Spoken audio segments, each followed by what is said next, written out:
Hey everyone, Matt Jarbo here with a quick update over the Mundane Cat GoFundMe. This is Chance.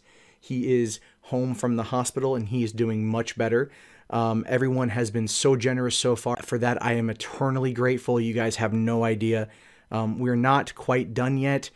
6,000 is the goal. We're almost there, and I just really hope you guys can help push it over. We are just over $4,200 in the GoFundMe, and we're almost there, but we need a little bit further of a push. If you can help, please go to gofundme.com/MundaneCat, and thank you again from the bottom of my heart. You guys totally rock. Thanks. Hey, what's going on, everybody? My name is Matt Jarbo. This is the Mundane Matt channel, and I'm gonna go on a limb. I'm gonna wager that you at one point in time have been drunk, stoned, blasted, blitched, snockered, wasted, crunk, as some of the kids would say. And when you are in that particular inebriated position, you sometimes might say things. In the context of most dramas we see on television, it's usually some kind of tirade against your family or your friends, deep receipted thoughts that you never thought were going to see the surface, but they come out in a fit of anger. And that's usually what causes a lot of conflict in these films. But other times you get something that is so horrifically crazy in real life, what I'm trying to say is that you almost wish it was a movie, because then it might make some kind of logical sense. And that's about where we are with this particular story right here. So Bryant Johnson of Casper, Wyoming, arrested for public intoxication. He claimed to be a time traveler. Now, if you don't know anything about Casper, Wyoming, I legitimately do not blame you. There is nothing in that town. The University of Wyoming is there. It is a college town. It is not the capital of the state. That is Cheyenne, which I think is like 2 hours away. And this town also isn't too far outside of Denver. Again, a couple hours outside of Denver. So it's kind of like right there. It's like what you might call the cultural epicenter of Wyoming. I know, it's Wyoming, so don't really expect much. But this town doesn't have much going for it.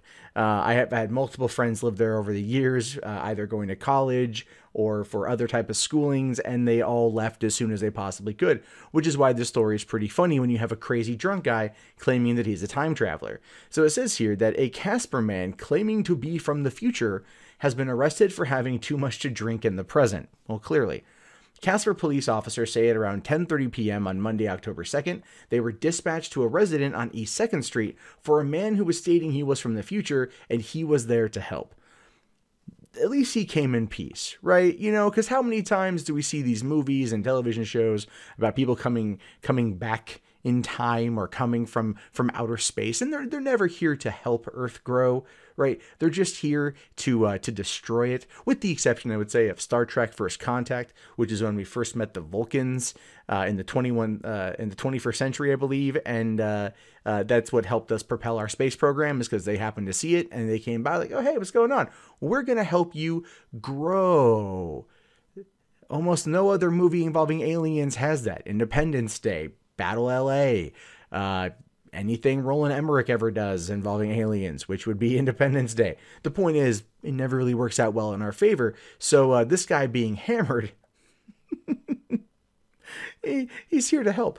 Anyway, they found Bryant Johnson, who claimed he was from the year 2048 and was trying to warn the people of Casper that the aliens were coming next year and they should leave as soon as possible. I guess my question would be, where are the aliens coming from? What is it are they looking for? What kind of resources do they want? And where do you expect us to go? Casa Lupita in Denver? Because that sounds like a lot of fun. They have the waterfall there and everything. Johnson told police that the only way he was able to time travel... Oh no, he also wanted to speak to the president of the town. If you're from 30 years in the future, I don't think a mayor is going to become a president. That is, unless things go super crazy. North Korea does nuke America. Every state becomes fractured. Every state becomes its own sovereign nation. And then there are 50 presidents that are then vying for control, which that could make some sense. We've seen things similar to this in the 2006 television series Jericho, where the states fell due to nuclear attack. And then, of course, Texas basically at that point seized the opportunity to secede from the nation. And then someone there appointed themselves the president of Texas. So in this particular future, which could also be modeled after a television show from well over a decade ago, is what Bryant Johnson could be thinking of. But he told police that the only way he was able to time travel was to have aliens fill his body with alcohol and have him stand on a giant pad, which transported him to 2017. But he ended up in the wrong year and was supposed to be in 2018.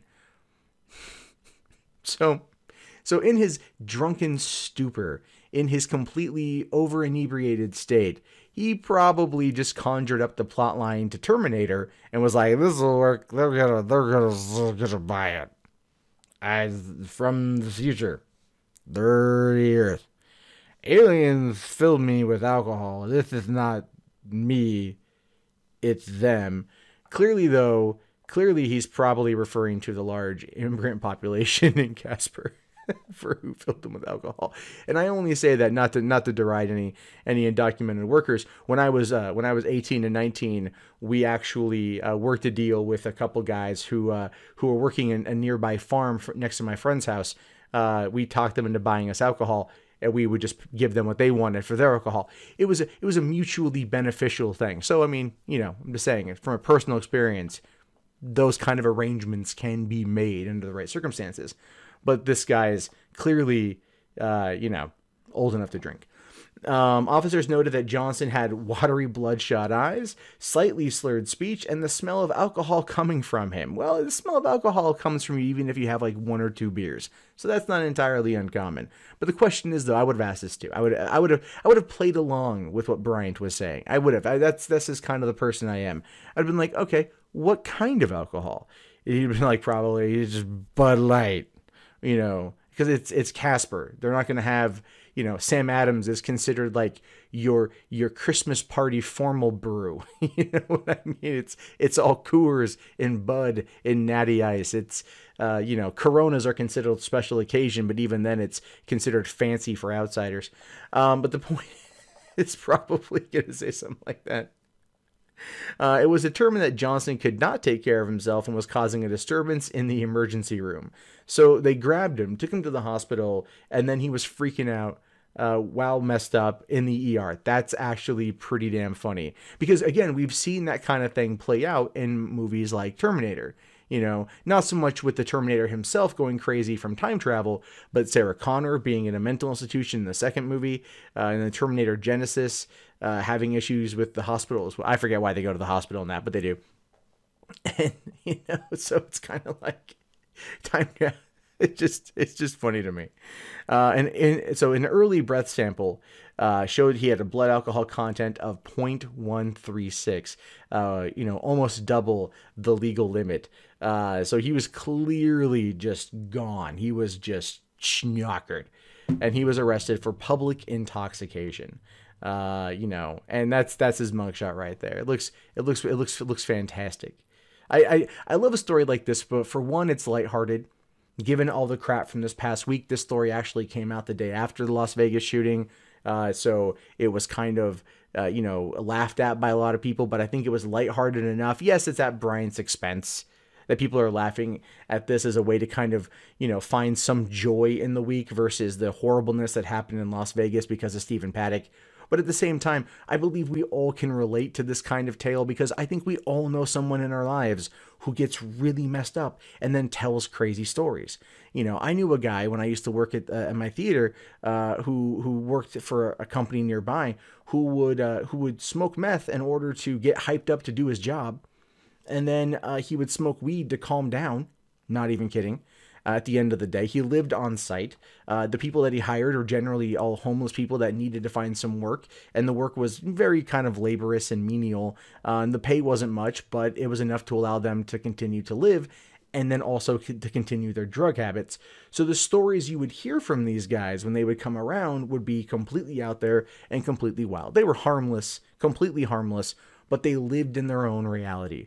One guy took very much to religion, but like the far reaches of religion in terms of overanalyzing what angels are, and angels really being, aliens, and UFO being like just the vessels they come in, and God is actually like a super sentient being from another planet. Think the engineers from Prometheus sort of thing. That's what he went to when he was high on it. So these kind of stories aren't all that uncommon. They're still just funny to behold nonetheless. So to Bryant Johnson, I really hope you sober up. You see that this is now made national and in some cases worldwide news, and you just stop and go, oh, damn it, I did it again. Oh man. And then the next time you get drunk, you also, record it, put it on YouTube and make money. How about that? There we go. That's a suggestion for you. Hey guys, that wraps up this video. If you'd like to leave a comment, please do so below. I love to read your guys' input. Be sure to hit that thumbs up button. It really does help me in the YouTube algorithm. If you want to support the channel, there's the Amazon affiliate store, there's PayPal, there's Patreon, there's Bitcoin. And if you're bored and you want something else to watch, check out 3 Buck Theater up here. My name is Matt Jarbo. I will talk to you guys later. Have yourself a wonderful day. Peace out.